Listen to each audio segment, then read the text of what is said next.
Hi, this is Clay again from Lake Charles Toyota, and I'm here once again with Jessica. Say hi, Jess. Hi.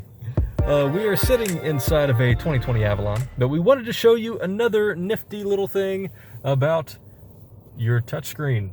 You have the audio multimedia head unit, or Entune 3.0, whichever you prefer.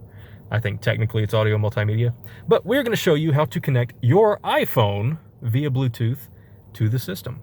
So if a phone has never been connected before to the system, on the home screen where the phone section usually is going to say no phone connected. You can register the phone from here, or we can hit our menu button, go to our setup, Bluetooth, and it's going to tell us that no other devices have been paired before.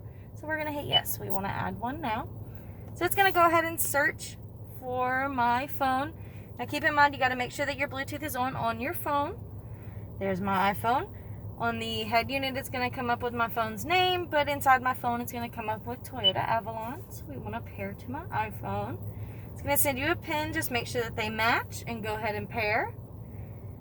We're going to allow our contacts on our phone. Now we should get a little message that'll pop up about allowing messaging. This is an extra step that only iPhone users have to take. You're going to go into your Bluetooth, and where Toyota Avalon is listed, hit the little blue eye next to connected, and there should be a little section that says show notifications. Make sure that that's turned on, and then you'll be fully connected. Should have all your contacts, all your call history, everything that you need right there. All right, well, there you go.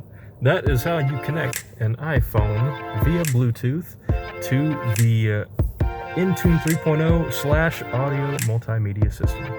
Thanks for watching. Bye.